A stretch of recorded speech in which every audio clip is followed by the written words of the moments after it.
नमस्ते। आज हम एक बहुत ही गहरे और दिलचस्प विषय पर बात करने वाले हैं, संस्कार। अब ये शब्द सुनते ही शायद दिमाग में पूजा पाठ या रीति रिवाज आते होंगे, है ना? पर ये उससे कहीं ज्यादा है। ये दरअसल इंसान को परफेक्शन तक ले जाने का एक प्राचीन विज्ञान है। तो चलिए इस सफर की शुरुआत एक बहुत बड़े, एक बुनियादी सवाल से करते हैं। क्या ये मुमकिन है? क्या किसी इंसान को सच में परफेक्ट बनाया जा सकता है? मतलब पूरी तरह से सिद्ध? आपको जानकर हैरानी होगी कि हजारों साल पहले हमारे ऋषियों ने सिर्फ इस सवाल का जवाब ही नहीं खोजा, बल्कि उन्होंने ठीक यही करने की कोशिश भी की। उन्होंने एक पूरा सिस्टम, एक पूरा खाका तैयार किया, जिसका एक ही मकसद था इंसान को शारीरिक, मानसिक और आध्यात्मिक तौर पर उसकी बेस्ट वर्जन तक ले जाना।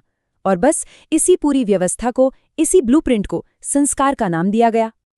तो चलिए थोड़ा और गहराई में उतरते हैं। आखिर ये संस्कार है क्या चीज? जैसा मैंने कहा, ये सिर्फ कुछ रस्में या रीति रिवाज नहीं है। इसका मतलब बहुत बहुत गहरा है। देखिए, इस शब्द को ही अगर हम तोड़कर देखें ना, तो इसका पूरा सार समझ में आ जाता है। संस्कार ये दो हिस्सों से बना है, सम और क्री। सम का मतलब है अच्छी तरह से या परफेक्टली, और क्री का मतलब है करना। तो दोनों को मिला दे तो क्या बना? अच्छी तरह से करना। मतलब किसी भी चीज को रिफाइन करना, उसे परफेक्ट बनाना, उसे किसी खास काम के लिए तैयार करना।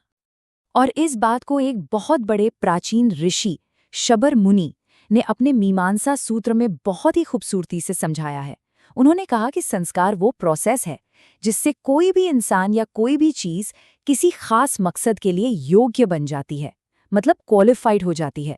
सोचिए, ये किसी को एक बहुत बड़ी जिम्मेदारी के लिए तैयार करने जैसा है। ठीक है, तो ये तो समझ आ गया कि संस्कार किसी को योग्य बनाते हैं, पर सवाल ये है कि कैसे, ये होता कैसे था? तो प्राचीन चिंतकों ने इसकी तुलना एक तरह की आध्यात्मिक कीमिया से की, एक स्पिरिचुअल एल्केमी। इसे समझने के लिए एक बहुत ही बढ़िया एनालॉजी है। सोचिए, एक पुराना वैद्य क्या करता है? वो साधारण सी धातुओं को लेता है, उन्हें आग में तपाता है, जड़ी बूटियों के साथ मिलाता है और उससे एक बहुत ही शक्तिशाली आयुर्वेदिक भस्म या औषधि बना देता है। बिल्कुल ठीक इसी तरह संस्कार भी एक इंसान के अंदर जो रॉ पोटेंशियल है, जो छिपी हुई शक्तियां हैं, उन्हें जगाने और निखारने का काम करते थे। तो इस स्पिरिचुअल एल्केमी का फॉर्मूला क्या था? ये काम कैसे करता था?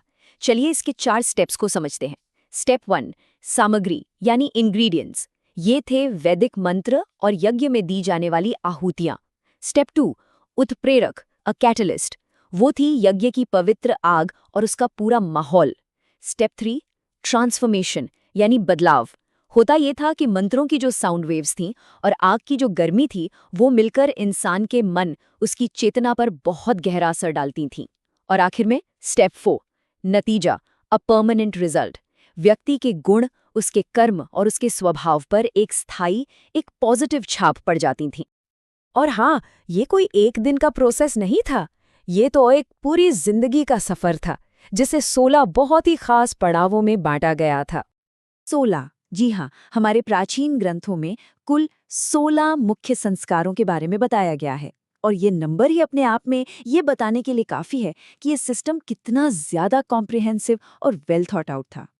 ये संस्कार वाकई एक इंसान की पूरी जिंदगी का ब्लूप्रिंट थे, लिटरली गर्भ में आने से भी पहले से शुरू होकर। जैसे गर्भाधान संस्कार, ताकि एक अच्छी आत्मा का जन्म हो, फिर बचपन में नामकरण, पहली बार अन्न खिलाने का अन्नप्राशन संस्कार, फिर जब शिक्षा शुरू करने की उम्र हुई तो उपनयन संस्कार, और फिर अडल्टहुड में विवाह संस्कार।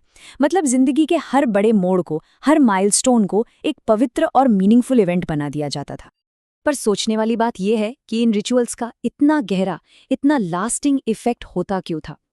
इसका जवाब छिपा है इन संस्कारों के पीछे की साइकोलॉजी में। इसको ना एक बहुत सिंपल से एग्जाम्पल से समझते हैं। सोचिए, कोई यूं ही चलते फिरते एक वादा कर दे, उसे भूल जाना या तोड़ देना कितना आसान है ना?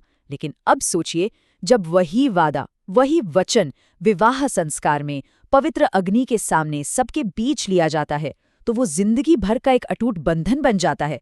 ऐसा क्यों होता है? फर्क कहाँ है? फर्क है माहौल का, उस सेरेमनी की पावर का, जिसका हमारे मन पर बहुत गहरा असर पड़ता है। तो जब कोई भी संकल्प या प्रतिज्ञा देवताओं को साक्षी मानकर पवित्र अग्नि के सामने अपने परिवार और समाज के बीच ली जाती है, तो वो सिर्फ शब्द नहीं रह जाते। वो एक डीप, साइकोलॉजिकल इम्प्रिंट बन जाती है, एक अमिट छाप।